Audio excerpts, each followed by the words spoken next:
for be masa body dia na wiase wo so osofo tumi onwa tumi ko heaven or call heaven sacrament or dane ne ho kraman ne car na ya che no no call heaven obeko na Jesus so dane ne ho abrechie o kasa na Jesus who say yes obentin na kasa or the sasa is sadi ya ka ho asem ya bi ko share ni ka mu hwi ko fifa kromo a posifa ko che no o mo nchi ni keke o mo de ko court na ya bua no fo BBC Ghana ha o ana mewa BBC pa BBC sunku bi sisi o Ghana osofo a wotumi ko heaven oni Jesus ko din komo no asaba ya chine de me ko court no bi kro otumi ko president assure kra ni president ko din komo kra ni etumi chine when they were trap president for trap bia ko do heaven ni Jesus ko din komo aba ya chine na dia na mo ye no Ghana mo is Jesus Allah braka man France yes sir Jesus adam for pa mo tumi akwache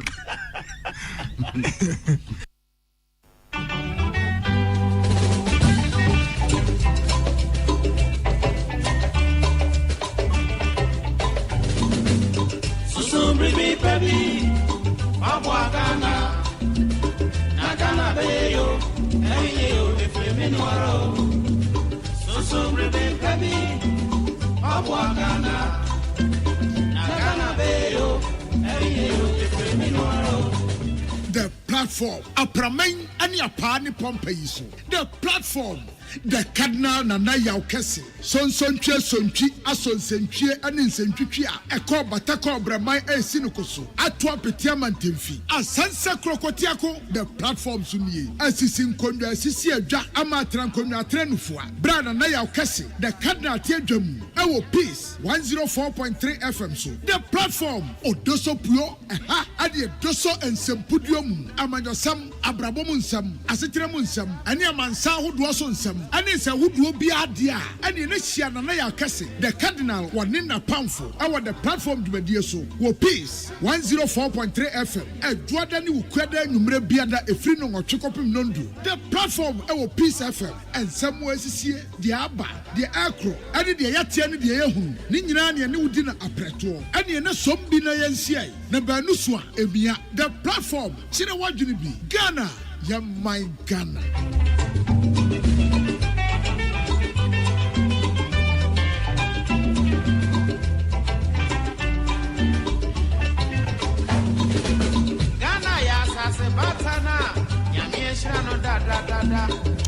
Me mamu nyina adwo me sai mama fishi apa wai mamu nyina adwo e mama fishi apa the platform dwumadie enie onim say platform dwumadie dwada ene ukuada bia ene ye de bremo bra no nwotwe kase bo no akọ na wieye na afi ye ne mu nhia afi ye ne mu nhia bredi kan kra mote enka e the platform dwumadie so enie enti asa fata se ye mama fishi apa na yada mo asese mo atwen yen mo ana mo bisa na da be na mo beba na mo ma na yeso ya bre na ye gi ahome kakra nti nyame adom afiri abre wa yi poma kwam nti yaba ye beto asom no so e de ama ye man Ghana ma mo nyina fishapa na yada mo asese so se mokoso etie yen na mwani daso eda yen so se bibia mo pa tie no ne nokure mu no yen ne yebeka yen no ha no se maka che modada se enyen keka mu asem da bi asem no president Kofo na ka wo se ensuo hu emfanipa so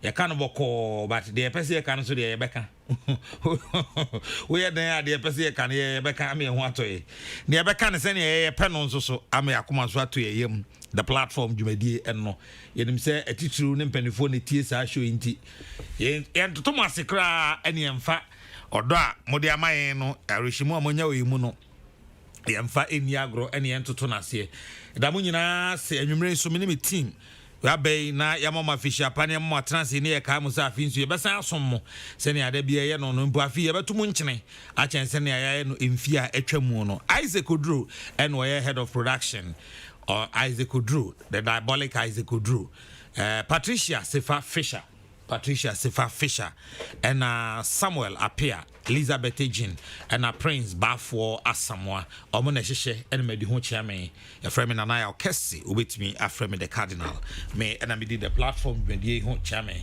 Mamunya Ajo, S.I. Emma Moshishia. So, programs view, oh, yeah, do baby, and I say. Need there no air confirm kakra be jiri say o program because of we are also handling it, you know, almost all the time no it look fresh but yeah na mo family bramo so mo family bramo na dey take some panel I didn't know only have bramo I say we na make us panel no be it so no be that you tell me that we grab platform no so that and we dey buy e be ma mo program no akona o dey up check it listenership no obehu say dey make am Enya asem kete.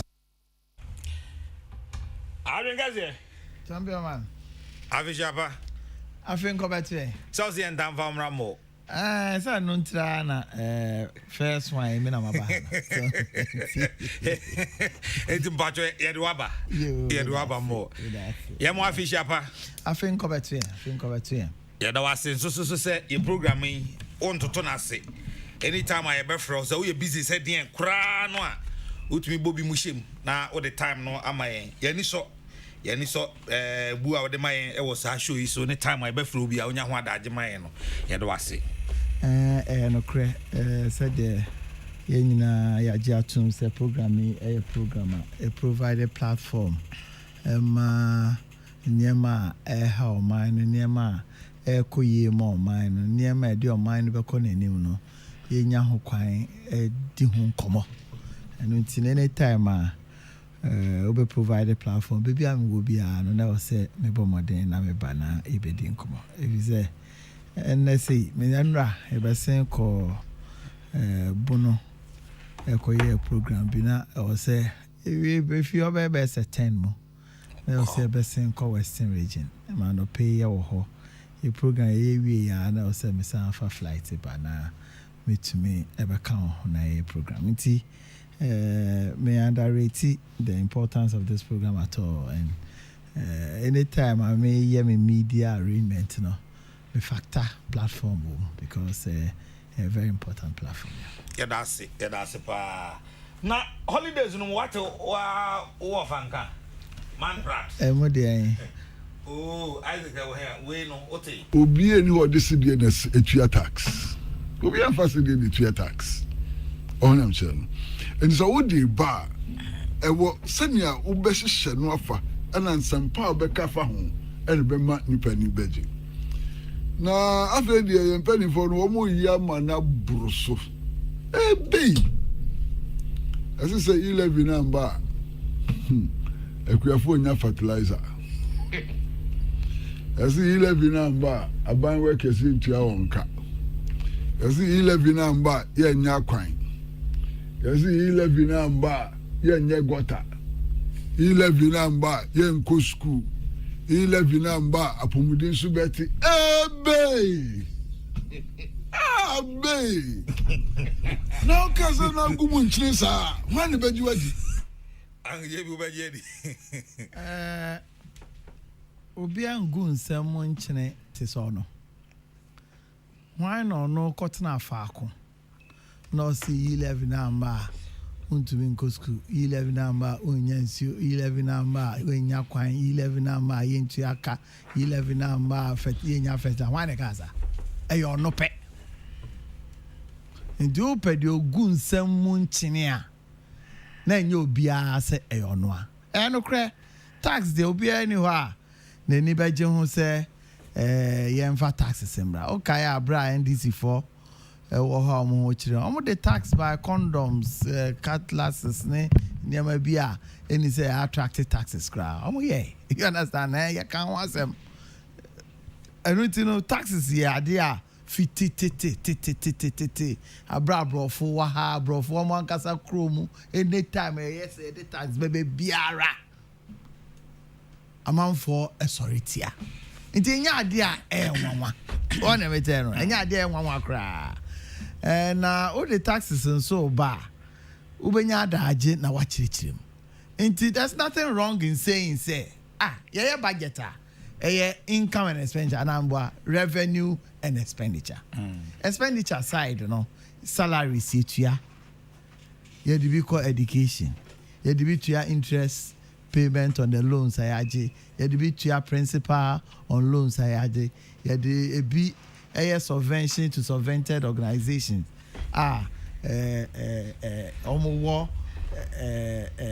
Mrama kwan say yen transfer bi mom to say get for NHIS in your nyina answer ya show infrastructure development is say roads is say acquiring school see adan ne honkro deba na sa nyema nyina answer na betumi aye no na wo say taxes senya taxes na ye grant enya grant a just okoje besia answer how they are so Inti over the period, young kasa how you see raise sika at the support to expenditure a per se care in the year no.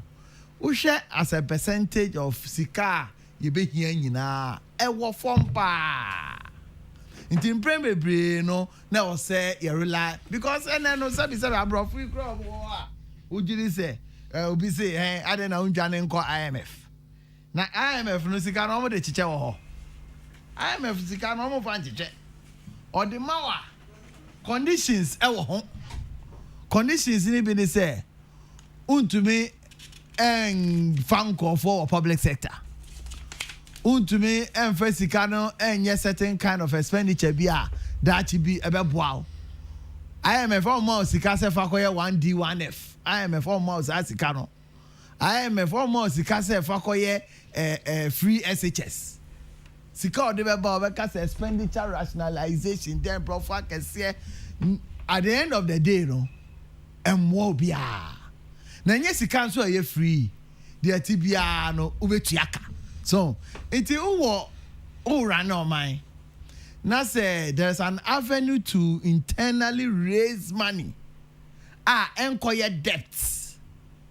Eno ne de wo kɔ na ye do nsa akɔ hye boase na da achi wobetua no mieru no de na o ya aban a odwen oman ho abeye.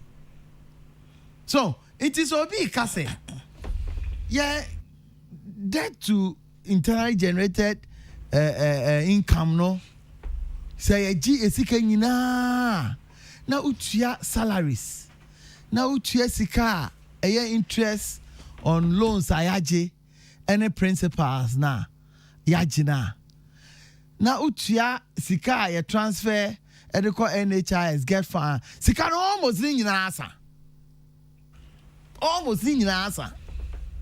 na chese o say de bia na ye kobo besia eno na ama ye besia bo akoye asem ama omen ye akoye nim ubekaya as far back as 2000 now your debt to GDP ratio over 158%.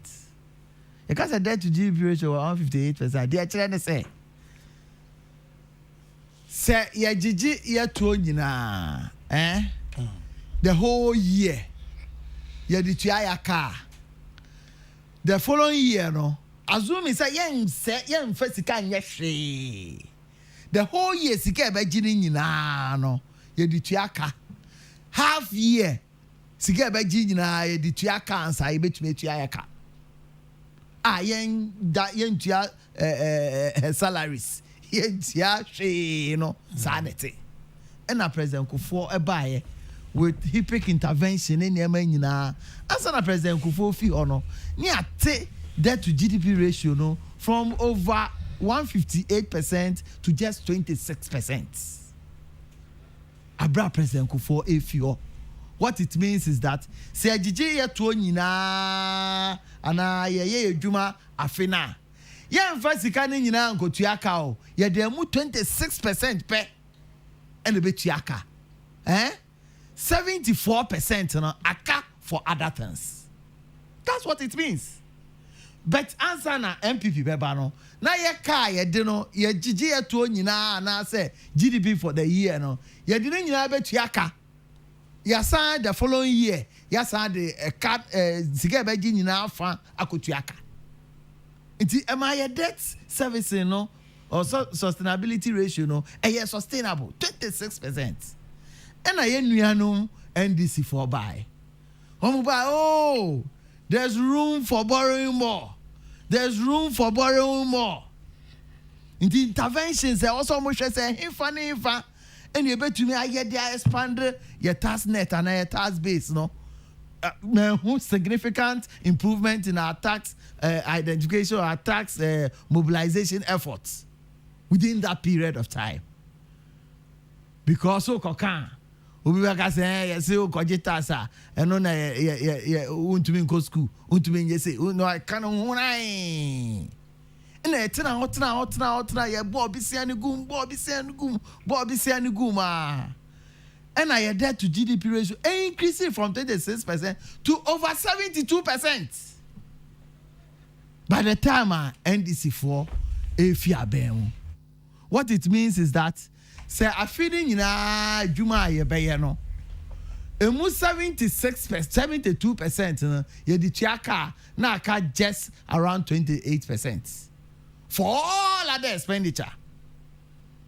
To kaya edu baby no president na nkasa ka say ya wi nam no e mana to do baby wa. Okay. Ya wi nam no e mana to people should not think say we have short memories. Until all of a sudden say bibia ba na the intervention bia ba na say ye di agro. I say ye kai masam na koye say agro bi na edi. But these are the real issues as we face as a country. Yeah, by 2017. Apart from say, yeah, modern say be na economy aba form no. Yeah, expand the economy. What's a ratio? Ratio no. Say esro no. Esro no the same. Na asia no ketwa. Numerator ni remain the same and increase, but denominator ni increasing more. Unya ratio no money ketwa. Apart from that, debt profiling arrangement bia expensive data because there were times in our history yet to make bisian around 18%, 16%. Inti your expensive debt your debt profile also. Inti sa debt na very very expensive no. Yet to me nya bia and no form e bia be say 4%, 5%. Nya dia buy sa expensive debt because ubetua interest rate 18%. Na edaso wo profile so a bosume so na afi so a ubetua. But when the ebo modern to the wo ho na expensive no and na enya debt enya expensive bebre around that time. Before 2020 na yetumi ate your debt to GDP ratio no so from 72% to 68%. Before COVID be setting in no. Ukraine is COVID is setting in no. Country biara. Omo debt to GDP ratio increase by double digits. Country biara, who the country biara as an example. Now compare the debt to GDP ratio to January 2020 as compared to December 2020. Every country. Baby all cry double digits. Over UK. And then UK call no call share Sibi Niama I so call Germany, call US. A cana piso. It's a new found expenditure we no. Obi any who planning for it. Na yen modern boy during COVID time no. Few countries in the world need to me yes say such an extraordinary expenditure abba. Na yanka say oh to say the my friend say before 2016 na dunso hoy. Abba yanka say because of dunso ntino nkofo a elusu omo adwuma no aban so employers asin ana aban take taxes bi so pay taxes bi so ama employers no more to me increase omo employees aban didn't do that ever but yeah COVID buy lockdown Ye bomodin say, omo ni be bomodin provide one hot meal. Electricity bills, see, yet it so. Water bills, yet it so. Omo nurses ne health workers are omo front line. Bebre ho ye mo tax holiday.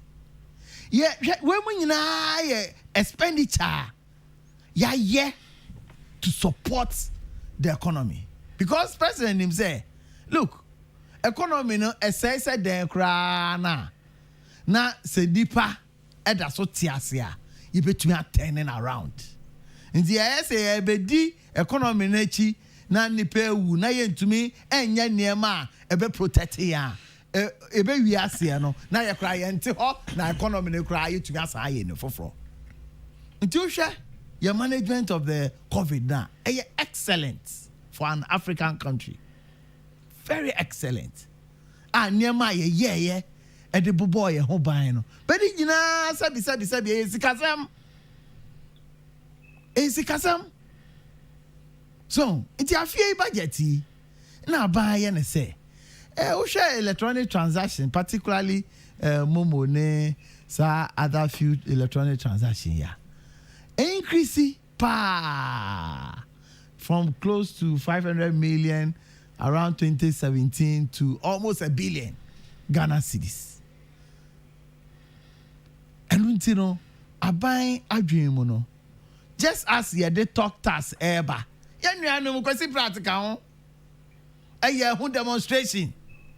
Ekika nsem a enhyeda enye nsem a eboa se afede kufu aban ubie wenum kra na ye betase o ukasa na ye tax o uyesi a bes MPP aban fi hot 2008 NDC buy no wan be ye tax tax no antwene se enya de papa sanso na NDC no mo ho on decided say on the VAT eba.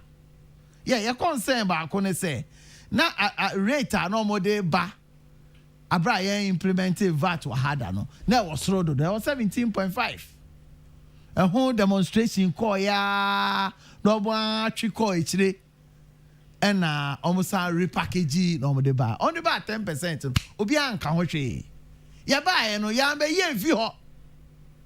Yes, I cried the other intervention, NHIS, this animal, Nina Becan, Emma VAT, no, as I back close to 70% as we speak now.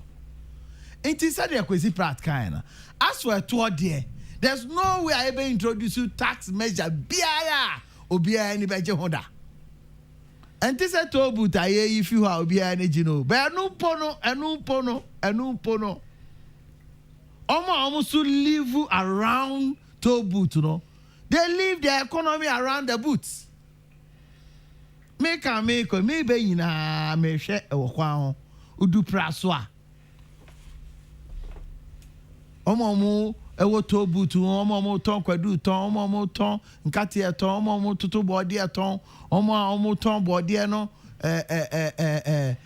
raw no e ton, omo ton banchi, omo kochi akrante be gina hoton. The economy around that area no massive for them. It is not just about the toll booth. It's why you say no na was buy o check on be first one. Who the intervention for beba. Now taking care of omo lusu omo business as a result of intervention and why here with good intention. So they be no.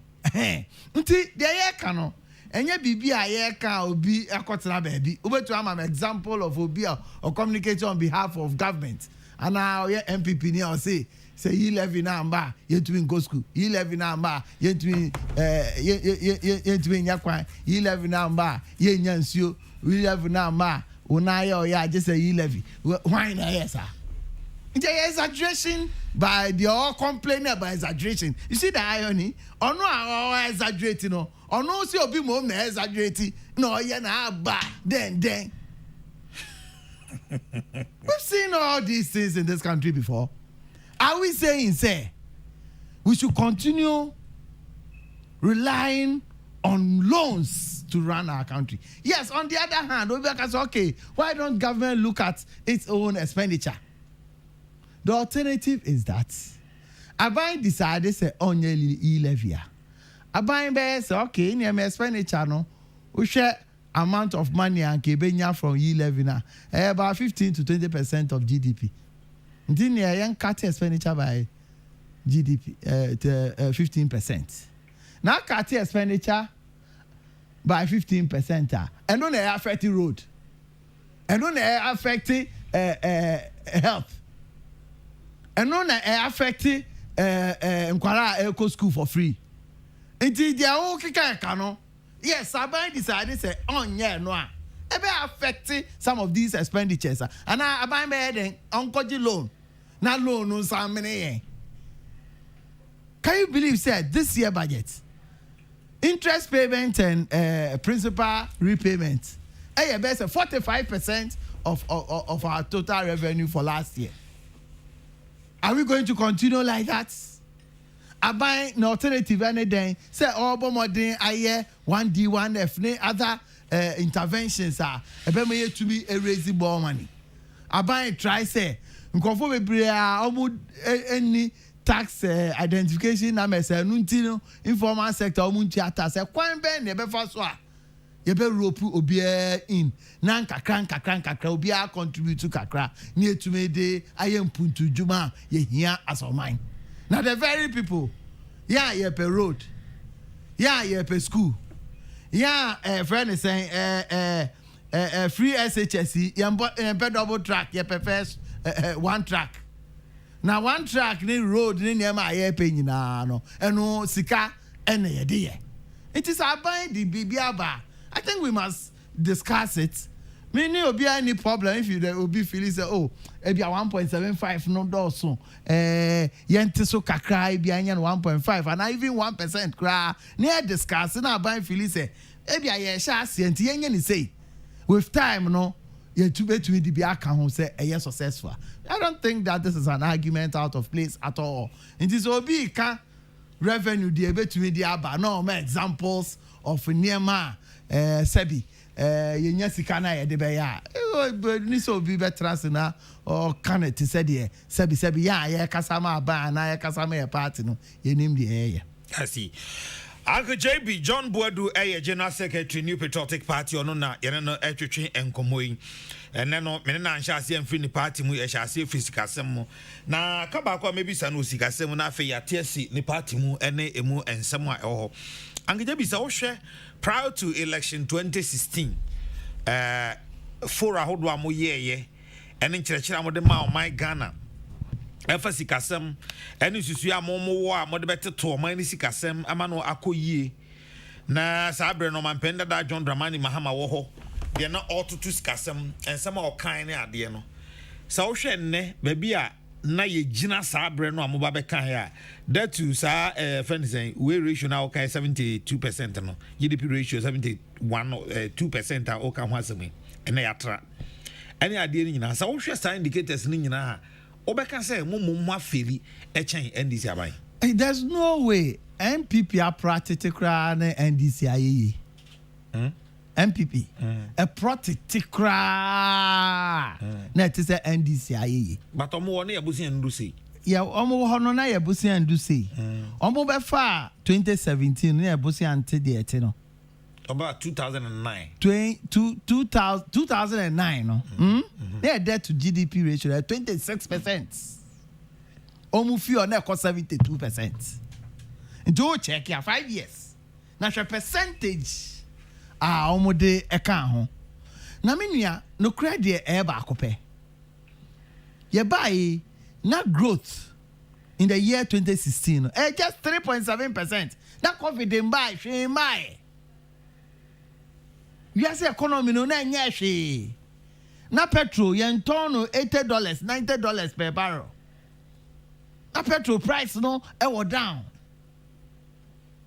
And so no omo into manage economy ni. Na your friend is a confident buy. And so nursing training allowance no mo to be into ya. Teachers training allowance no mo to be into ya. And a lot of niema eboa na ema oman no etumpon no o mentumi anye Yeah, well, my man almost say every year, no, almost see say school, says our school now, almost no, almost see 50. E-block. 4 years, almost year now, you almost see new 50. And so per party did not compare new patriotic party. And your NDC. From 2017, you know, on the average, your growth, you know, increase 7% on the average. 2017, 2018, 2019. So the American, no, yet debt to GDP ratio from 72% to 68%.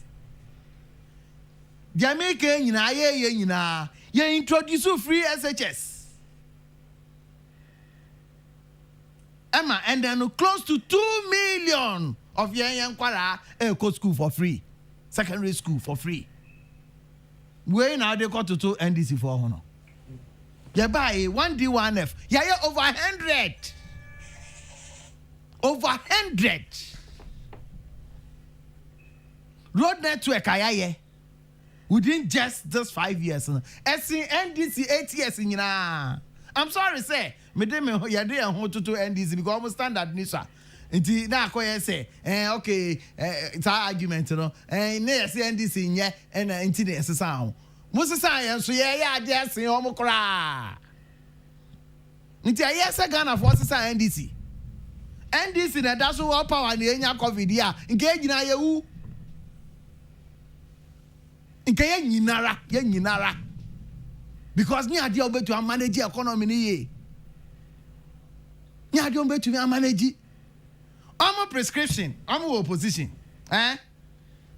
Omo prescription and say yanko IMF. Ana meboa. Na we papa. We papa. Say COVID dem by pono. We say because of policy credibility call IMF.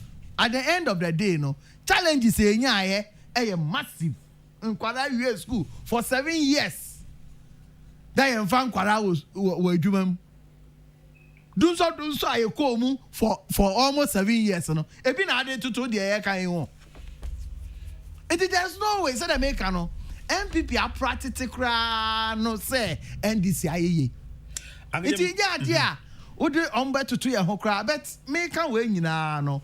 There's the need for us to do more. Because your challenges, no, you're doing solve in way. Share tourism industry. Almost a good because of COVID. Go airport, go for businesses, almost a good. Almost rent, a dani, almost car. Go for a luso juma as a result of COVID. A challenge to governments. But we can't be big no. A buying sa dia so rosa oye. O canning boma. It's close to 100 billion. I also buying a bomb the raises as cano. And so to me the road requirement here. Ewo ye crossing ye chrome bebremu. Impona making ya buy ya more roads in there 8 years of the NDC. It is just a bit out to turn because said they come from onset no MPP had to tell procra net to say NDC aye. It ought to me and for economy baby I ekodui and compare abra NDC or Devi. But ye do baby what you do. Your challenges. Ye sika ye at the share honor is the alternative is to expand and make sure say you better be add more. And nothing I buy say you fa 11 say no na say yempa. Then the alternative is that yen to me nya more. And I say or say koji loan.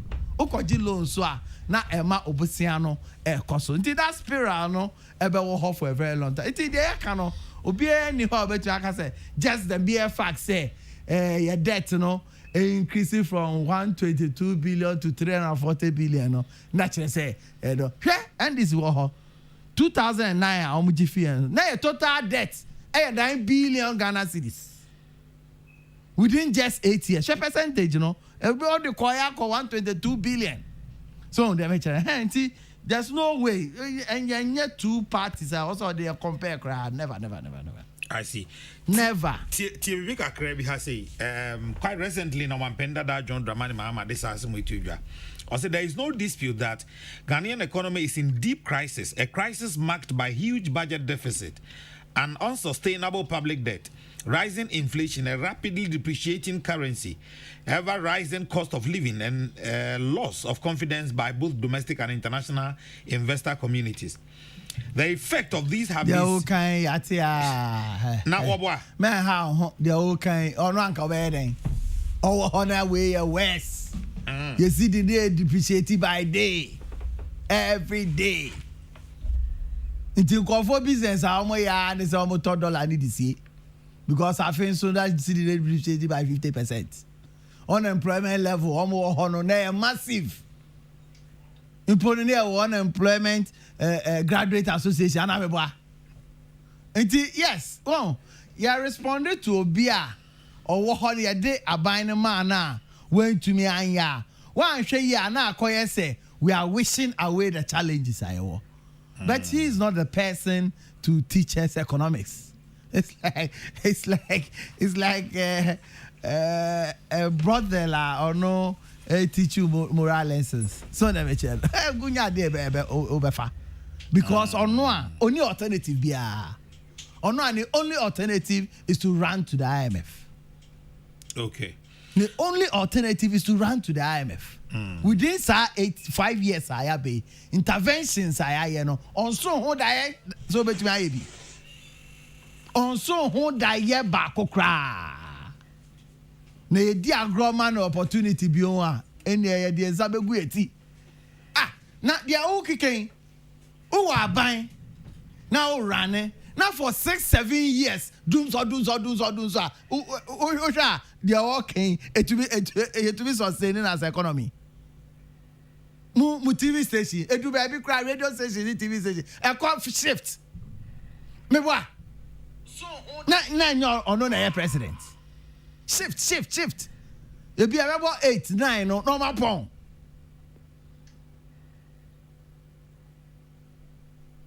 normal pon so until yes a challenge gakraba say dem kan no 2017 2018 2019 nyema a year within that period no na ban entumi nya bida nya don betumi aye bida nti as was abrofu ya obekin kan de brofo a enkosi hwe brofo a nipa kro brofo na watro e de aba no ono na kura ban mu a nka niema aye west when ye PNC for na kasa o when ye CPP and our reform party when ye NDC na NDC no so nya obi a keke e obi a we di president ni bi da and the record no aye west ejo obi bi a omo nyema mu ya de no enye ekwadon kom no omo de omo call senchi document na wa Senchi document, you know, because who kind federal zone, entrance in a discussion for 5 years. Who year discussion, no more year discussion, more than manifesto by. And yeah, Okada. Senchi is a monko. No, Senchi, they say you this a uncle because it's Guardian of Okada. And your Okada policy and Kabobe. Apart from Okada, no, dear Bion and Kabobe. Conform manifesto, Nekai. So, Massa, Sanyama. And our challenges were her. I was say a alternatives. Then I was here to me here. I be bois no mine I couldn't anymore. Dear why ya went to me and ya no yadi. I was suggesting be a famra. Then interrogating suggestions no.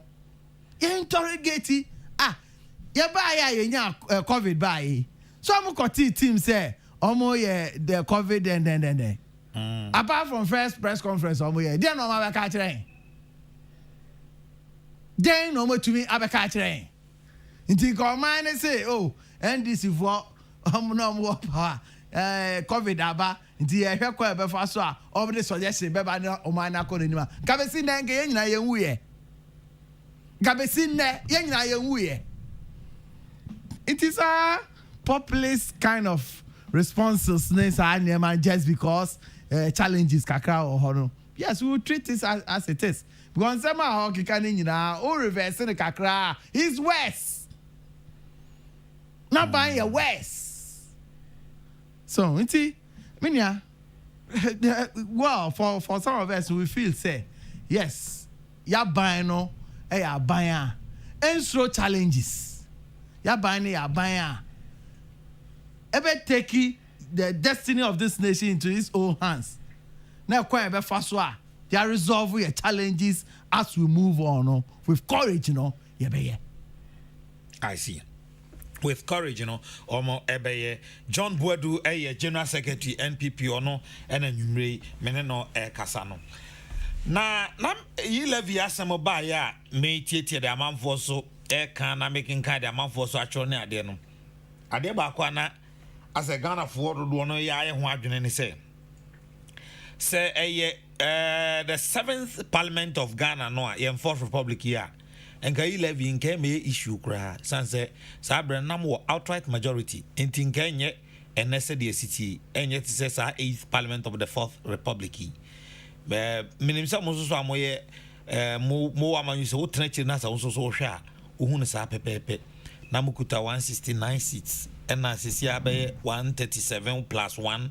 137 any idea ama say who parliament for the first time MP co parliament bleed shen butum first time MP co parliament akwa twin speaker kunya any idea sa parliament who as the chief scribe of your party now show more party more the office number Ghana kunya 2017 everything na dey mo year.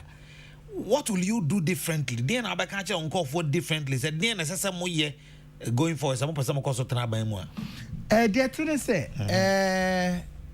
this kind of parliamentary any arrangement, they're TBA BBC one day. Okay.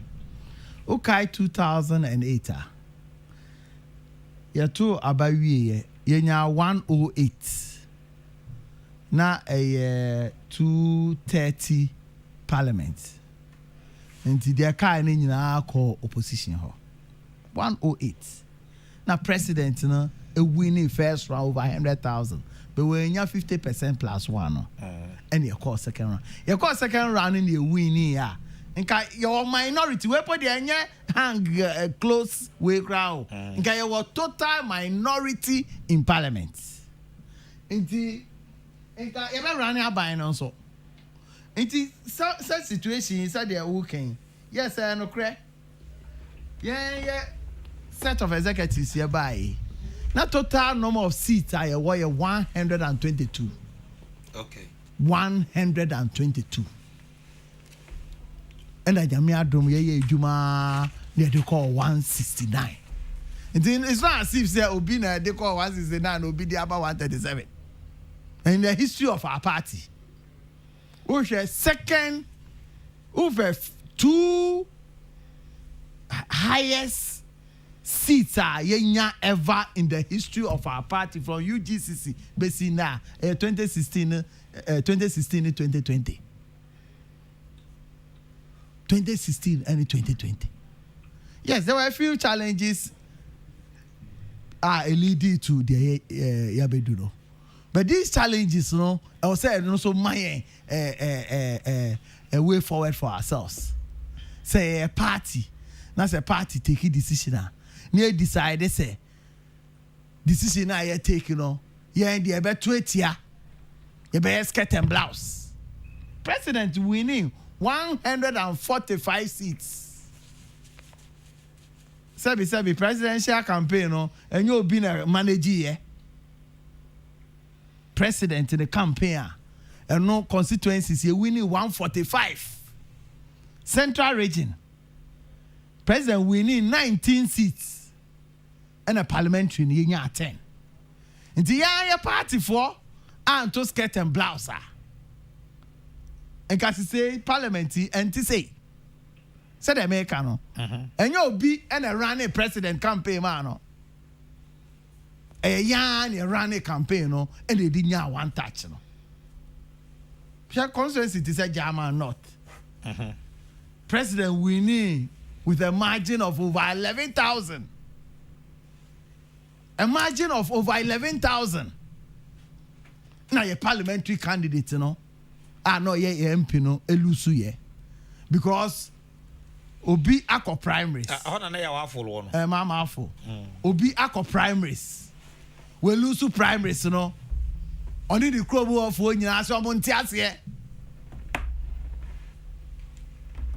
Into umbeto my presidents. Umbeto against parliamentary candidate, no. Yes, so me, I was in that constituency several times.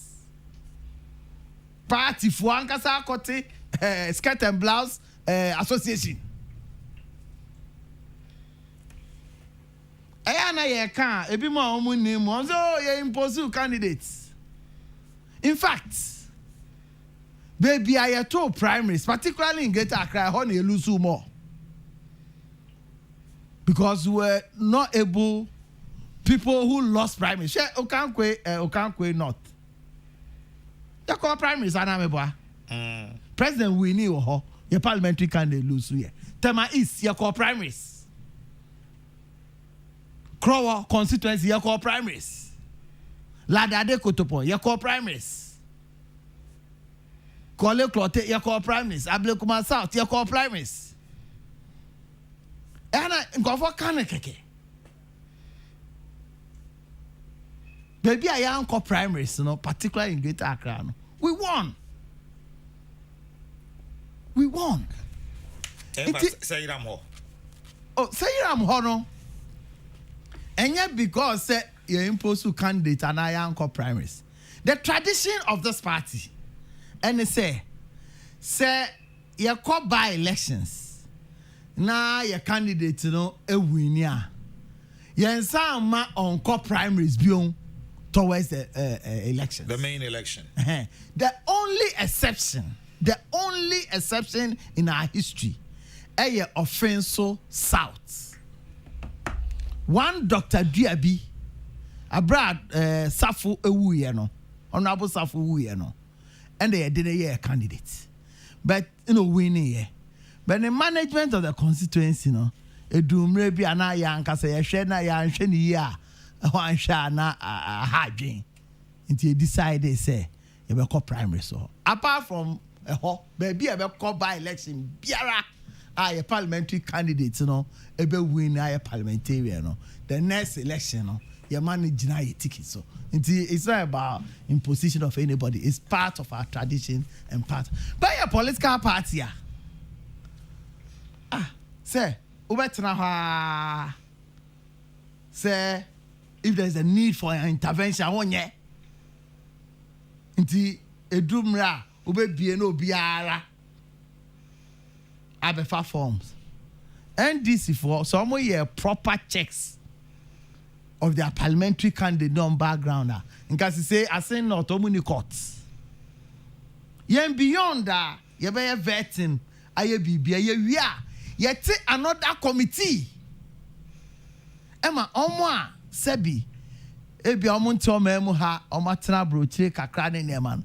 Ye sheda checki ni nyina. Ye checki ni nyina ye additional committee. E di checki. Inti na ya nkosa challenge no emubi no. You understand? Inti for some of us we believe say there are a lot of things that need to be done. Nyamiadom, there are constituencies. Me constituency be to say Lambusi, for instance. If you hear some of us, your intervention, we know. And I can cite a lot of it. Where you can home. Omo feel is no new campaign. You do campaign brave one. You be who quite ya fasone modern bar. Ya bought over the period. But as for Sebi, NDC way. Said the year 1996, no more 133 seats. Your core elections, no, almost 133 and reduced to best 96.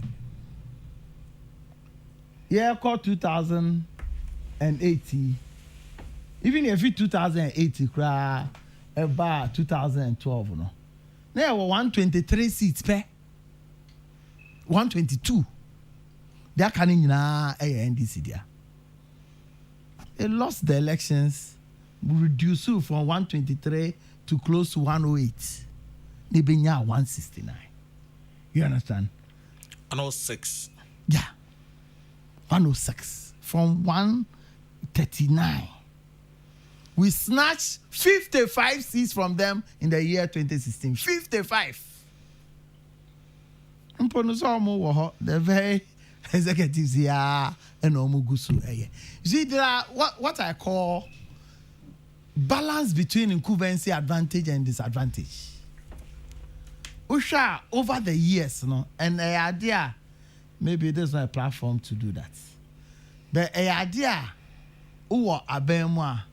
certain decisions, certain niyama obeyebi, affect you kakra.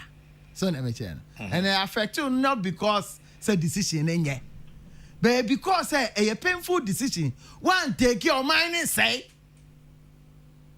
this is your friend is saying, financial sector reforms are yay. Huh? Yeah, a saving call for deposits more than 4.5 million people. Senke ya enka sanko fo nyina be lusu eventually no go be lusu on deposits. Ben ko for kakran so adwuma say ye anameboa.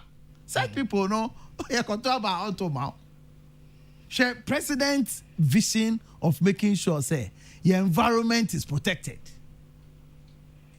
Na share bibia sa area illegal mining na one. It's because you are bemu and it affected. And for some of us we believe say a Juma party no and a bina yeno from where we are and the year huno say nyame boa na yetumi manage economy na yie etumi ebomoden e raise enough revenue na affect your debt to GDP ratio no bebre na covid the am say kokakra e da yame ase me jitum pa say you better about 2024 no na enyama akoyi amayempa but maybe internally they may have further discussions than this but I hear kwan hunti. Okay. Mama for we son to the never say anu so ya kwan ho nka ho asem a say ya to about 2020 no wie no minim say mo pa osafo mafo committee ema omo call round ne mo party for kasa ene ade no mo de omo report abremo report na o de by padlock atu mo so mpese obi abehu no den a o de obu se yesu ebehu na do omo de bae no say wo hwem any man now who name as general secretary of your party prior to the election, any after election na, would you say one? A quite more fast so a year more primaries no, a two. I want what they call major election, a main election no mono. Never back whom you know what as some of the sun going into 2024. We're in a fix a bit. Okay. Now because of Parliament, they're towards 2020 no. Yeah, say often constituencies then the term. And you can't say settlement. But all these decisions, no, decisions are any parliamentarians, no, any taking majority leader, about National Steering Committee, about National Executive, about National Council. Until around September, baby, 2019, and the year saying primaries for baby all certain members of parliament, you know. But there's this school of thoughts, particularly from parliamentarians, and they say, but your last budget towards 2020 elections, very, very critical. And until say your primaries, around September, October, how baby. Na your budget in November. The TBI be lusu on the channel. They be lusu. I want share ye required numbers na ye enfa approve budget for 2020. And until nka ye primaries since na early 2020 ye to me aye. Inti the share say first quarter of 2020 ye be primaries unfortunately and a COVID be see COVID to the extent say do baby no. Now we can't wait anymore. And even primaries no at electoral area level. So instead say you be at the same time because of COVID-19 no. Because it was dangerous because I buy so the mraba say and he say nipa dodo shia and all kinds of arrangements. So I know your major challenge ma you know that there was a very very limited time to do a lot of reconciliation after the but again to me no this February March ho baby na nka kwan ebebem na baby challenges kakra eba ye no yetumi resolve nti we mu nyina lessons for all of us say yeah say aban be rane parliament no ye benya require numbers no but ye be no in such a way say enko affect aban adwuma ene yenso party no there was ye yetumi rane aban no nti a very delicate situation. From hindsight, the over to criticize. Say, oh, yes, everybody no done ra. A being war. What they make and yet Pasco be answer. Pasco they are sending in IF. I say, yeah, papa no first. Yeah, you go school ne. I've been papa. Let me who almost answer 7 questions. I say, now your questions wait. I want to say about me. You understand? See, as of Pasco they are for. And one thing, I think that we need to make it clear. Sometimes running the party no go for be NTS. I say rules and regulations are de abetu joy. You cause here national council discuss or national steering committee, ya call national executive committee, ya call national council ni agiato. Ya jitu mu wia general secretary who now be press conference and have sign. Who sign I say hey who now go see a lack of understanding of how the process is. Because there's no decision. There's no decision where that time a parliamentary primaries process including the president, the vice president, regional chairman of our party, all the national executive committee members, council of elders. There's no decision in this party. That no you call national council. Now beside national council say. In all the 275 parliamentary primaries say no. Mame example of one any national council they take is our decision. No? One. Uti obi tinje general secretary impose candidates. This party is so weak, he say. One person. Ebe to aka say we standing, women standing. And who our constitution gave me that authority to be able to do that? Never in the history of our party.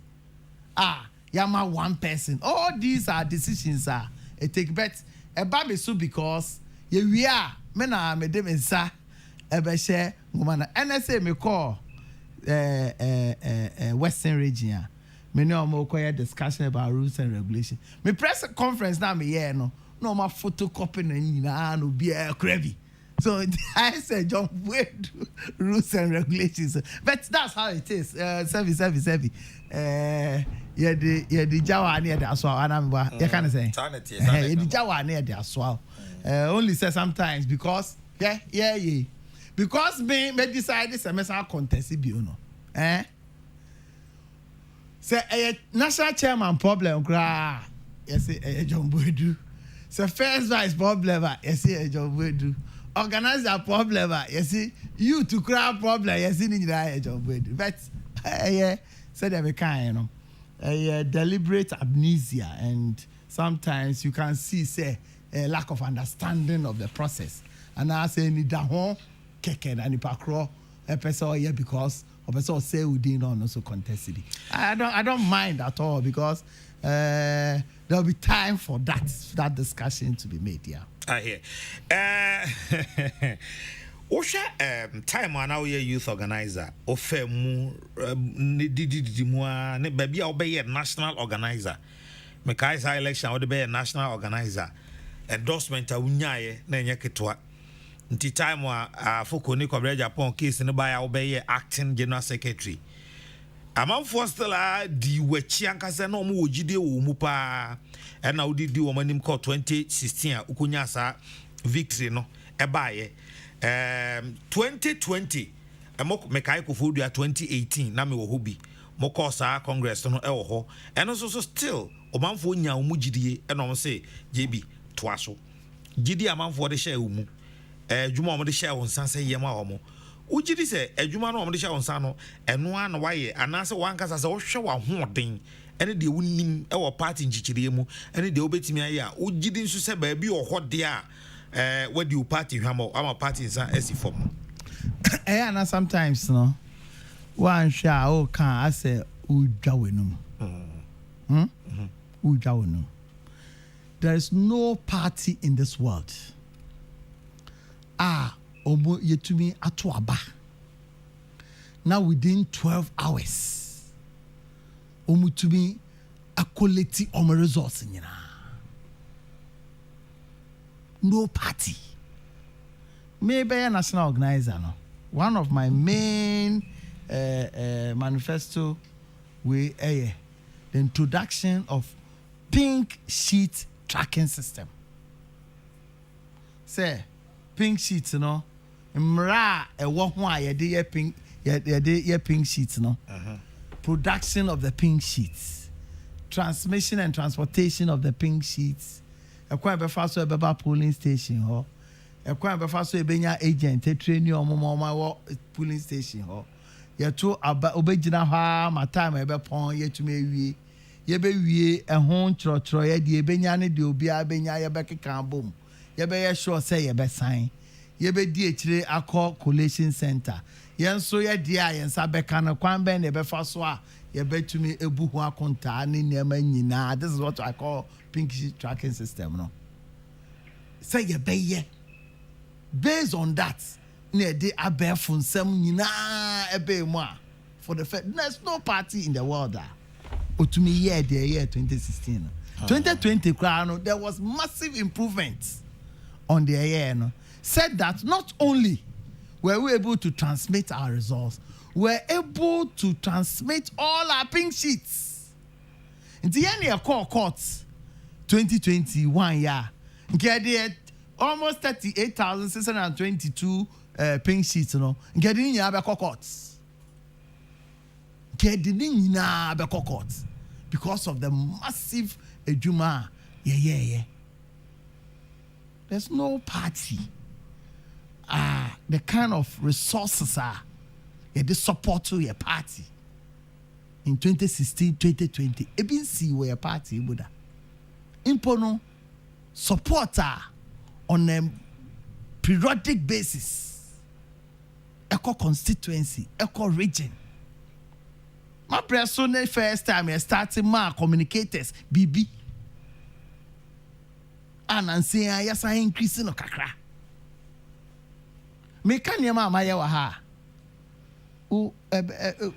Yeah, sorry, cry. One day, and you see, you're running a party. Yeah, sometimes go for coming home. I'm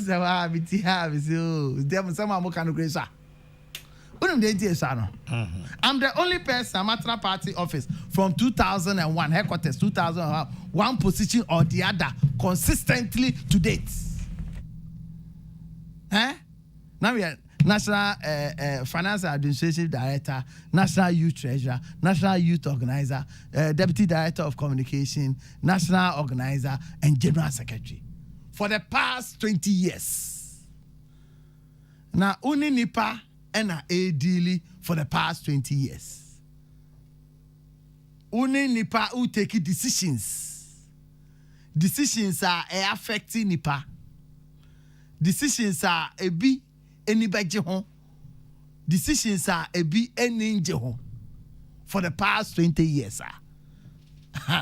Minya nipa kakra bi ene betumi a survival. Nipa kakra bi ene betumi. Dentina almost everybody eba no omo to me and survival no.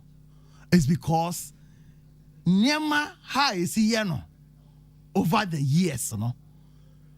Over the years, no. You to be always standing. Aye near ma ebeboa na party na konenim. In terms of popularity, no, maza. Sometimes, you know, and then Facebook, obi grow anymore. Obi or party constitution go wunda. Obi or honoma onim. Say youth organizer will role or play. Uber organizer will role or play. Treasurer will role or play. Chairman will role or play. And general secretary will role or play. The only man is John Boyd. The only man is John Boyd. It will be called two skirt and blouse. I want the constituency. I John Boyd and I want to skirt and blouse. So I can understand, and sometimes, you know, for some of us, you know, your major motivation is that Kobani say, yeah, party, papa, yeah, NDC, you call 8 years, I don't also call 8 years, you call 8 years, I don't, you be any year, no more beseno, you be any year, no, and then for so I want why they politics and anything. And until baby, I do know, you feel it say, sir, 8 years, no, I was here to be breaking on. You be breaking out. Also, be a why you be doing no more, yeah. What track record? Be any what track record to say me. Or what track record are? Obeka, yeah. Who say, yeah, the rules and regulations are based. The kind of consultations are a common. You marvel. Me nyo be a me ya kakabensem. Say me, me general secretary. Me, general secretary, she says a court to the you say a caucus. And this is where it's not courty. Omokwa no malusi. I just say a caucus. And our program be a way. Yes, sir. Me tizibia me tia. Me who say a positioner. Who be I and also maybe yahoo akakabensem. No. Into the American essence, say. For me, I believe, say, me role may play over the years, no experience, particularly going for 2024. You be new presidential candidate, you be new chairman, you be new treasurer, you be new organizer, you be new youth organizer. Not general secretary, or fulcrum around which everything. Let me tell you. Party because we won't go far. We know we deal over the period. Maybe an answer. Many dambo chenane was sunyani. John, and we won't call far over the years, no. Until me feel say, baby, I do know. Any day you to me, I resources. I resource party over the years. I will say a sustaining, no. I will say ye to me eshemukena. Now with the young experience I am ye the bois na 2024 no ye to me win elections no ye winning the year. Majority some winning one winning year send ya wo edo akoma so no a ebe gina nhehye na mode agu ekwan mu no eso. Say emfie nan a modidi party no anim no aso anesa from Momo started from police station. Okay. To every police station, everybody more the guidelines about any idea. But chim got catch police station about more ton of that bang. Now move free more coin and she share anything. Last year, you said the okay or South Marfo. South Marfo report if I'm wrong, I can't. That's a Momo strategy paper how what the brain. What the bearing? And also pay the idea. Some machine. How about you? Now also the no other stations say pass you. Oh, Mama made the mom. And also brand the mom. You know, immediately after the election, just as we do all the time. You take committee, my committee ne share their co-year, the uncle year, ne acquire before so I be improve on our chances. Yet yourself as early as 15 December, oh baby. And apart from that, no, national party, under the leadership of Honorable Freddie Blay, it was pro eco regions, no, Bebre any party for Eco Din Como, ATT there, party for kind name ye the onion ye name was say improve on and all that. It be a party some be a buying some nema. And Ukraine honor was have one full report by and also it's almost the same. In addition to other interventions I no Juma last year.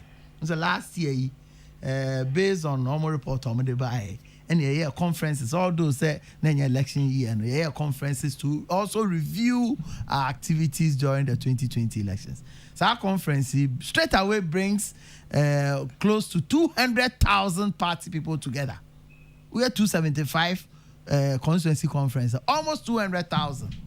There are no grassroots mobilization, towards elections, Yeah, regional conference, yeah, national conference. National conference, Bibi Kakrako came proposal for amendment, You share numbers, amendment do anabano. Now you can say discuss. I have 3 days in any into National Annual Delegates Conference, and they say.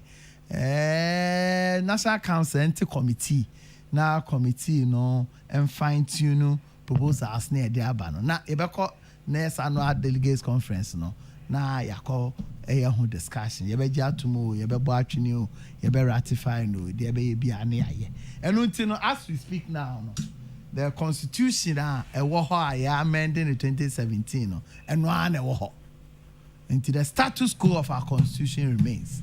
And until the last Thursday, the National Council ACI said term of office said all kind of almost all the officers, right from polling station, electoral area, constituency, region, and national, now elections so any event, a process until the requirement they didn't have to form. You better share now you to me. I am until National Council decided say. We share your constitution article 730 and article 18. 730 empowers the constituency and the region to appoint to be now amongst them to go and organize polling station electoral area elections. At the regional level, so empower almost elections at the constituency. But I should say, constituency for ya and now election for themselves. One share chaos no going by article 18 national party acquiring so develop rules and regulations to guide in order to strengthen the operations of the party. Into combination of the two any rules and regulations are in and you pay polling station election committee. So polling station electoral area election committee.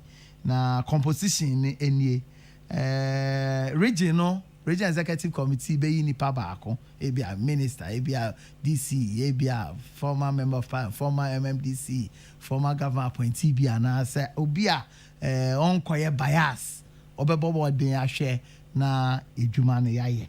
Constituency chairman ne member, constituency secretary ne secretary to the committee, chairman of council of elders a member, chairman of patron council of patrons a member, a member of parliament so and also I don't know and rep once be a parliament who can say unjai na ma obi and what's our committee so one we jai about constituency so a member of parliament so no abe to me and rep was so ebeboa na constituency research and election committee and an elderly woman or constituency ho and a constituency IT coordinator said I'm catch on probably no once you be election be na you be album no we no be afa album no crash in the bottom na fe we pa album no crash dey ato aba e be ba no assistant that reminds me Jebi Mpacho ma menye wanu nsi ye say album be na mo dey to aba no nya betre say ndo album na stages okay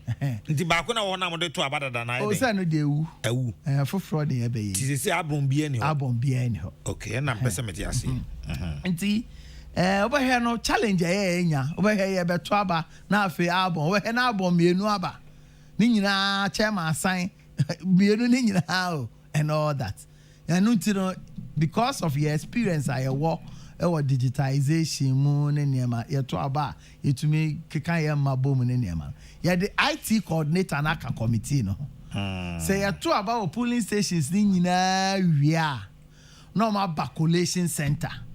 You develop a system na collation center no. You be more prescribed form B. Na polling station. Maybe a maybe a chairman, secretary, organizer, woman organizer, youth organizer. You do more pictures abu bobo so. Okay. Na IT coordinators na aki resource thing that in. A very reflective or constituency, I reflect to a region, now reflect to a national. And until ya kotoa ba ye hu album obi di album afa obi asesane nyina a very thing of the past. Na physical copy, hard copy of the album na die committee no ebeye omo ye wia no mama region no and national for copies. Nti sa arrangement a yede ato ho no. Now election here no February 19 to March 5th. In order to give the seriousness that this exercise deserves, you know, cover form now 10 cities. So you say free no be a coffee be keke debi. The account be on say towards 2020 elections, no. Electoral Commission sans omo mpese queue bebre beba na ade san ne ma no. Omo chiche polling station na soso no mu. Oh, say number no Mbro 650. And untino CCR no total number of polling station here 38,622. Enti where are you to baby a polling station be a ye che mo a ye the agent ko ho bia no ye be executives e wo ho. Enti and also ye nhye so. Over electoral area coordinators na. O share constitution ni ma e kire say and electoral area coordinator and say electoral commission electoral area no. Okay. So electoral area B now polling stations say wo ebro 10 aya yeta chemu no. Near you two electoral area coordinators for purposes of this election. See. Okay. National Council say see aka say yanko chichemu sisi a wan here won tokwa ebeba no enye ntokwa ketwa. Nti electoral existing electoral area coordinators aye wo no eno na yemfa nkoto aba. Okay. Nti mai obi anko chichem electoral area coordinators aye wo no eno ho aba na ye beto. One major question I also to me answer and say why na wo ho kwan say oto aba ana ye to aba ma no e wo polling station. Album ben until I can say album near different stages. Yeah. Your album I did to about polling station. Your album I did to about electoral area. Your album I did to about constituency. Your album I did to region. You did to national. In the polling station, you know, album ben who qualifies to vote at the polling station. 3 issues. First of all, over September, yeah, the polling station registers. Echo almost the 40,000 polling stations. Eka say party for enko mu polling stations enko chiro mudin. Nti wo say we party ni a me gidi say wa chiro din dada. Nti omo a na ye so for the month of September no a mass registration period. Ye wie no ye gigi for 2 weeks. Ne sa de mo omo bio a omo guso a omo chiro. Nti wa udin WhatsApp polling station register no bia no utumi eto aba. Utumi eto abama. Okay. 2. Obia our party card 92, 96 the party card a correct party card no. For one reason or the other nidi to me anchor polling station register no. For who say yes obi with the polling station we akosie and all that. Udisia kwa udisia enkosihwe because any panel a party ni no our party card ono so to be to abani bi and to be contest for elections ni bi there can be on say obi edi any register no 2 on crap party card and on your party card but you him say nana ya Kesseh yedina na ye party e wo polling station ha ye call rally or baby ye titari posters occupy posters ni bi ye house to house okahon impo ne nana fie e nana ye party meetings wo ye contribution bia oye bi party meeting or baby sa nipa no se nipa mienu a omo registered voters wo polling station ho and I say ni din wo register no so kase nana ya yenim no ye ne party no wa ha o say ba no kwan say either obe contest bi anasa obe to aba ne bi nti diama miensa ena ma obi we kase eligibility criteria abrofo akese eligibility criteria ema obi hu kwan say oto aba anasa ye to aba no ene sa na ma miensa 1 within our polling station register no 2 within him betukra party card or your party name apa our polling station 3 we are known and active party member nipa mienu betu we dey na ya ene na na party no and no say utumi to aba o hwe mpre bebre na ka so I say person active known good standing. You can't good standing that is say otua dues. The kind of dues paying card it is difficult to determine the otua dues need you untia. Ye member of good standing no cry film. Ye film also because and it is for this election see to sa polling station we are.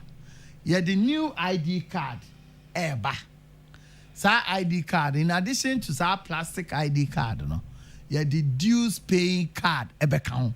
So no the tua dues na party amo ya to aba we are less than 12 hours na osika mutumi quality more results na muntimi emfa centralized system bi ma baby obi tua dues a mubohu wo mo headquarters nya headquarters na yepese ehu no yepese dues na constituency na de adwuma nti ye design new ways dues payment no ebe constituency na obi wo support bia nti ubon say your new card na ebe nya payment systems bebre wo so on the beche no Mastercard who person who donate to the party you can do so person periodic contribution you can do so unse near this testing system ni ma nyina aba ni nyina ya reactivating na ya pesa denti ayenye ne say unse e betu police station senke ya ID card na ba nka pre anko for be pre ho say omo pe ID card nyasem keto akra the untold hardship ebeto omo person omo nti constituency chairman obi ba so omi beto abama wa hwe kra na akosi anko for omo nya MPP for kra abaye card no nti sa motivation efi ho ya to polling station we na ya launch here ID card I will get the real MPP people getting our cars only motivation be to come and get the card. Okay. It's a major issue and no wo be. Nti was a way a very very critical aspect of the entire process. As for constituency elections, you have to wait we ya born no. Party decided say April 22nd to 24th. That Friday, Saturday, a week after Easter no. We grand shot a week after Easter no no you better about a constituency executives no May 20th to 22nd and so you better about a regional executives no na national officers election no July 14th to 16th and also you better about a national officers yeah external branches no so no chapter elections you be in April 22nd to 24th na branch elections no so no May 20th to 22nd nti when rules and regulations are the national party through the national council no they are to ja say regional party in what we call an expanded regional executive committee na omonfa enchechire monchire party for Greater Accra for I was there last 3 days Western for and Ashanti for Enra Sunday no Bono for Northern for somebody Sunday and a lot of other Sunday now water for you me gidi say sa explanation ya me dey me some of them are between nya so me koho ene omokodi nkomo and I believe say we ye ni year me gidi say but there are few constituencies I know so ya suspend primaries no for now. For instance, so far as in Nota, it is likely say be assembly be weird and say so now we are elections this year only election na money in near we could to police station chairman o conference on my campaign ma e show na no answer e votes via any say lose you be lose so and then who arrangement here hold on chairman not amikai and no because of internal issues about it, you know. I say I hold on kakra. Region also were part of the processing. You ever found call for hack or bomb now almost to me. Aye. Ofa Jomoro constituency and also court on sem nema. Ofa Savlugu and also court on sem and nema. Ofa Formina. Once we are forming a city, and also there will be some background discussions in order for us to be able to retain or get our seat back. Akwetia is a typical example, and we need some talking behind the scenes to make sure say in Yamakoni. There are a few constituencies, I know you're holding on. I stated those constituencies in our press conference, and no neighbor hold on kakra. Now background work massaging near kakra a year and year to year because the area no and you say elections kekeo elections to strengthen the party for victory in 2024. It is a BB IS to dia bi wo horses ya say ye hwe near clear no na ya ankodane challenge amaye going forward. There are a few of the constituencies I hold on for now. I know you be doing Juma.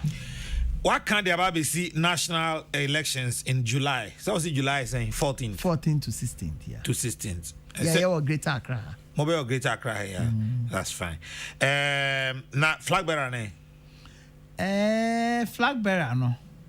The constitution is say not later than 11 months to the general elections. Say wa bema I was saying a year flag bearer.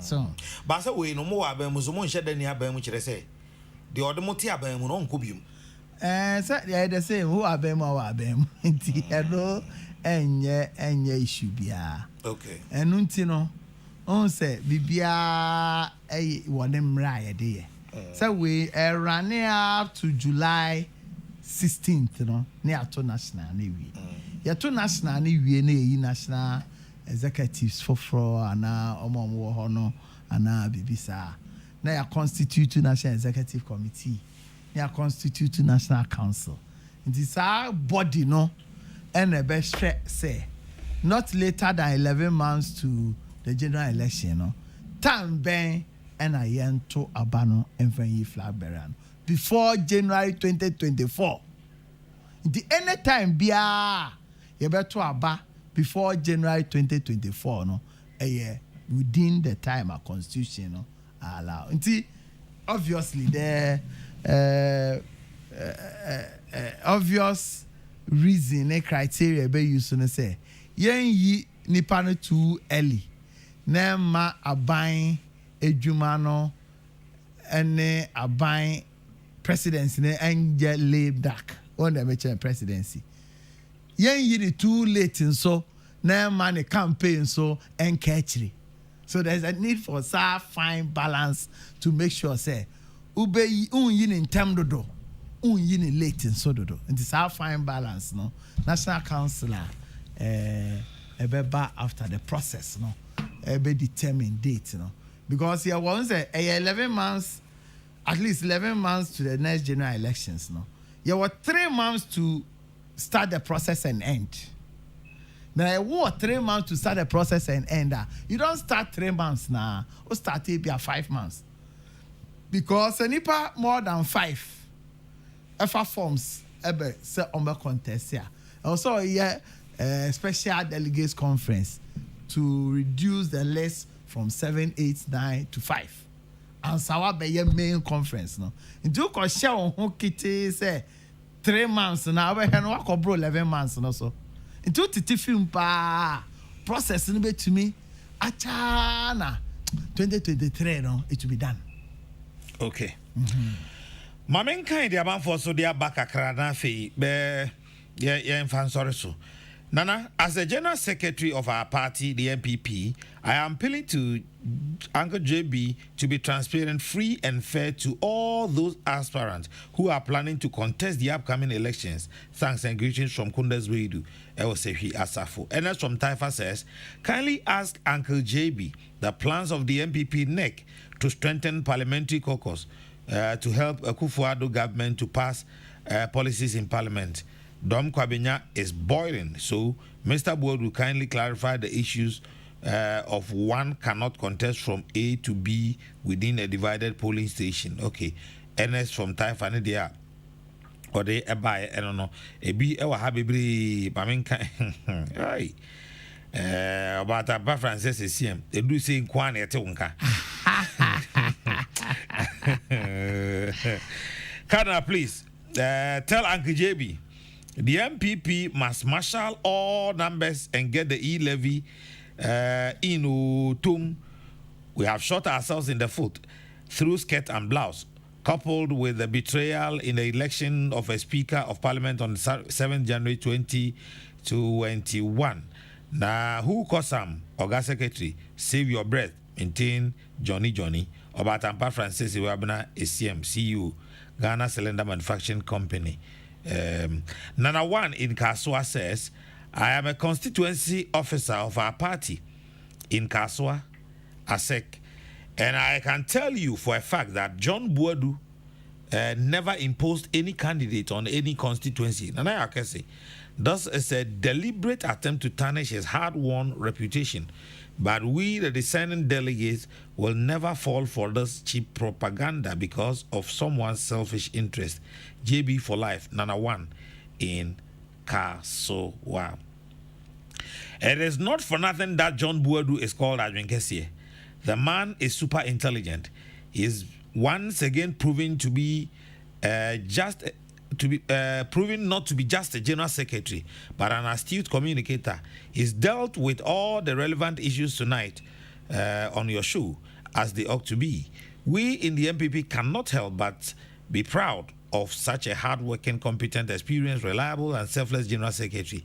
He is surely best bet for the general secretary. He stands tall among his contenders. We cannot afford to sell our colored TV for black and white. JB, yenye udeni we boy twaso sa say Obama in Pokuase. Hey.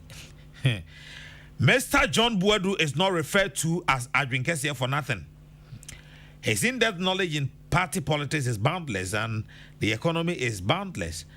Clearly, he has the magic wand to sustain the power of the leadership of the NPP. Kwesi Reynolds and Oduwefi Agona Odobin Ebai. Amisco Spelele in Kaswa says, undoubtedly, Uncle JB is a whole institution to be studied. He has delivered on his delivery on e-levy and management of affairs of the party is statistically significant. He is simply our sure bet to break the age. JB to Asosa. Okay. Farouk in Tema. Farouk in Tema says, I'll say egoistic and parochial interest has always been MPP's nemesis, almost costing us election 2020. John has his flaws, but I believe he is the best man to lead us as chief scribe into 2024 crucial elections. General Maeshi Nakaimi. Regards to Garu Prince or being and chairman or the no. Garu Nekazano. Prince of being a Farouk Neso no, but on Wachiagaru. Are you? Wachiagaru Prince of being, but Farouk so I shin Tiaka. Ibu in Sakendi says, Kana so Ibu ene of Fremen Ra. No, Frema Humachina meba. That's network nenye. Eno hume menene kasafi me jana me only biu. Sa okay. Ibu enti with the what if general secretary achichiri mama auntie bibia be fine. Why? John Bodu has really explained things tonight to the understanding of ordinary Ghanaians by exposing the lies and propaganda of the NDC. Tell JB, Nana One in Kaswa said he will be maintained as the General Secretary at Nana One in Kaswa. Okay. Thus from my big P, Big Papa, Dr. Mwako Abing Waha. Docs on the end. And yet we the card now the present conditions under which the current SIM card registration or the national card is taking place is too bad. And if this registration of the SIM card is still deemed necessary, then by all means reasonable measures should be put in place for the purpose. Simply put, as many as possible registration centers should be opened or put in place so that those who go to register do not form crowd with those who are going for their cards. Dr. Amwako and not do we free abin wa hamamin kan we na min ko ankeje bi so na chese ye kan ko no. The card in 2009 our public debt stood at 9 billion, and by the end of 2016 the public debt hit 122 billion, an increase of 1,355%. NPP took over from there, and now public debt is 344 billion, an increase of 281. We have done far better than the NDC. And you see, is a saying and do we say so. Yes. Okay. So say and some no about do I mean say bi omu a e say the kan wa menya mbisa wo a obetimi aboso aman. The woman I was say me the kan say on say the process ni nyina aba. Na process aye ken say ye the adwempa eno no kredie eye adwuma ya. Nken di say e problem bia.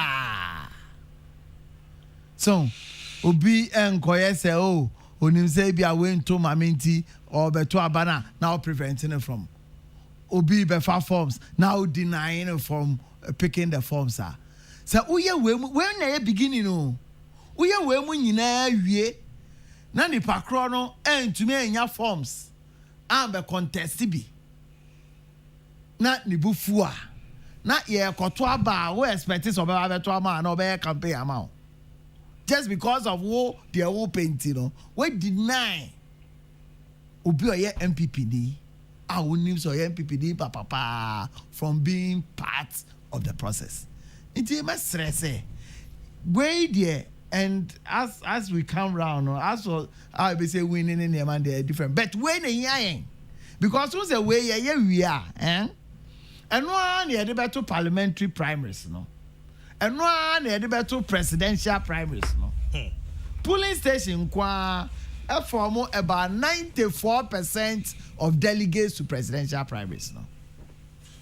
94 put the same underestimating because 38,622 polling stations, no, times 5. This is again 40,000, quite 200,000. The whole constituency executives, the electoral area coordinators put together 12,000 as against 200,000. National regional executive 310. National executives now, including National Council, Embro 120. This is the delegates to our conference. So, it's key a polling station. It's a best as a processor, you are to honor. Monjintum na yen diso pepepe. Yen diso pepepa ebeboa. On the levy asam na me de ebe wie no. Ye besre. Say the year cano, nya say ye see levy ba na ebe solve problems e we as nyina. Joma omo de ye propaganda can say ye see levy. And on the be solve problems nyina. Say levy ni cry total cry. And yes 6 billion. And I even say 10 billion cry. Roads are here, road construction keke here. Bebre o ha ide nsa kan yama contract no e ka ye de over 100 billion in the levy nyina apo ye de ko road enso the fact say enso and ye de nyina ye koye free SHS enso no enche me raise sa sika no go ya raise a the alternative is to go and borrow almost say advice and say young IMF from engineers are buying taking decision ako IMF based on just some of these reasons because uko IMF enya for Christmas no uko G sika owo besia conditions ewo ho sika no so yemfa nchew ubetuaka nti mo manya ho abotre me bompa say with the aban here in the digitization space here nkakra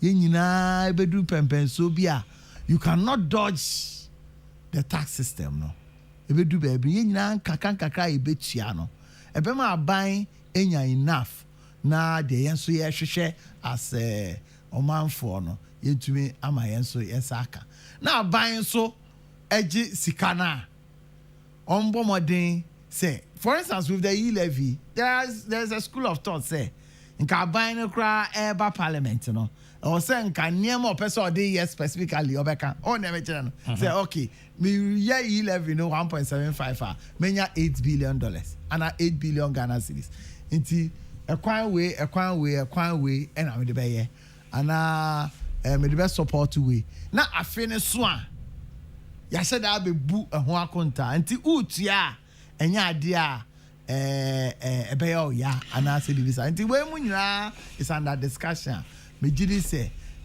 ya papa speaker oko da yaresa no ba afie de obeche kakra na wetumi atrase because there me hu yokoba di 3 days asako me hu bi krada o say well ebi aban tua ntra na nkanya because ni nyina aka kwesi prat pesa me de ka ho a speaker ne akwantu a otu nyina ka e-levy no. The dexterity with which John Buadu communicates the rules and regulations of the party and his in-depth knowledge about how the party system runs make him stand out.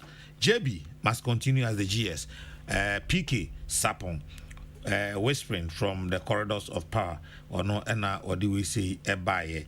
Nana Kesseh tell JB to remain resolute and focused on his strength, which is the communication, building party structures and resourcing the party hierarchy, which he has done perfectly. He will win again, and we shall break the 8 together. He has the key, and nobody else can do that. KB Asante, and how do we say?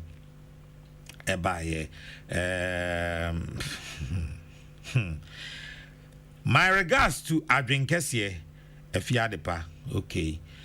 JB. Efiadepa, akra bone. Sao. Okay. Efia. Okay. All right. Efia so ato nkrano. JB, you have said it all. Adrian Kesseh, God bless you abundantly for the good work you are doing for the party. Master Planner Junior, I work in Tampo. Or also so ne dear. No. Okay. JB Twaso, simplicity, case closed. There cannot be a better GS. Idi Muhayuddin, no news. Idi, no news. Kadna, my first time hearing from GS. Okay. I never knew the communicators have been paid. Okay. I say he never knew that you were paying your communicators. The communicators are supported. And you pay. You ain't to mean to Amaka. Okay. They are supported. JB nyamene hene kudos kakra danso and odi we say e baye. Mamemfa mienu we nso me na ya mama bome. Rainbow in Kaswa says, aside his Adrian Kesseh, John Buadu is also intelligent, bold, and courageous. The MPP is fortunate to have him as our general secretary. Let's maintain JB to break the 8. Long live the elephant fraternity. Rainbow and Odu we free Kaswa by. And away, so Mad Lion I have a video. I'm just struggling to know how a mad lion looks like. Indeed, Uncle John Buadu, Adrian Kesseh, is more than right. The opposition NDC and its communicators have no moral right to teach this government how to manage the economy. We are capable and know how to change things. Maybe, okay. Yeah. Okay. Greet Uncle JB for me, Abacha. Or also the other few commands by and on Abacha say, Menfa Nenchia, Emma, or Chow Pa. Uncle JB, part of you to Apple. And the American say, Medda, who phone. And we are modeji messages. One lock here, messages ever banner and yasam ketchup. I made that ubiase. We na shame crying for continuing doing what I'm doing for this party. Yes, Nipa nim die for a very long time now.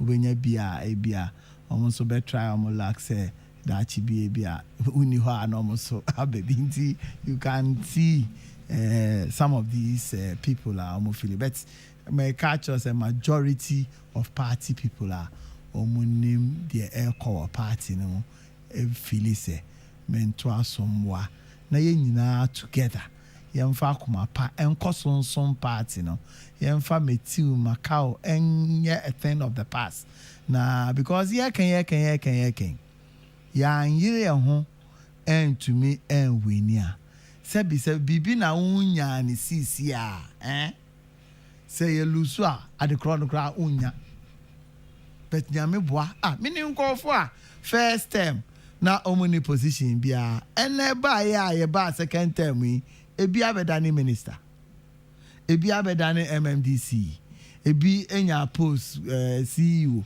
ebi enya we megidi se ye koso na ye koso eye adwuma boa enye enope sebi there's no government amehu in my lifetime say afiba akope offer police for soldier then there nipa more than 15,000 me who be that be gusua ye nen kakran mejina we so ama atwe finance ministry ejina omo adwen ejina bibi say napko nkwara no omo ye dede dodo omo say for about 6 months omo allowance no emai kwan be fa so a ye omo say transition period ya say the interventions be ebeba ne niema ti ebe stress as early as ministry ebetumi no yenhwe kwan be fa so na omo clear roadmap because a roadmap na sia ma dede ebebreba na school feeding so na benansi am say ya clear bebre ma kasa ewo form mo mejidi say aban beti yen so ahode ewo ne baby ewo through a lot of interventions yen so de ebetumi aye no ebe ya aboa be mesmeda party ni bia na obi otie ya ase so onya ye ho abotre mede asem na ebe ya kase MPP apratete kra no let say NDC ayeyi nti oje say MPP nye na akofa NDC dia eno dia bobo because some the economy no on bewe ema na to dompe ye ndi ebe bomodin na nyame boa ma ya hoden ma president akukudro ene o mine ho do a megidi se ye be koye nim asin baby e wono we obi beka this too shall pass we do baby I will come back to our old gloria and by here or mine etumi increase our GDP on a sustainable basis no ye be sa babio ange yebi adwenkase ye da se anwumre ya me chira medase yo John Boadu chochorofo penny awada MPP amonyiku na no ena yene no ebi afi the platform dwumadie no ano no Isaac Odro Patricia Sefafisha Samuel Apia Elizabeth Ejin Prince Bafo Asamo na hihye ena medi ho chiame ye frame na ya Kesseh obetimi aframe the cardinal nyame eya adoma ukuada mobesan atienka the platform is finally back.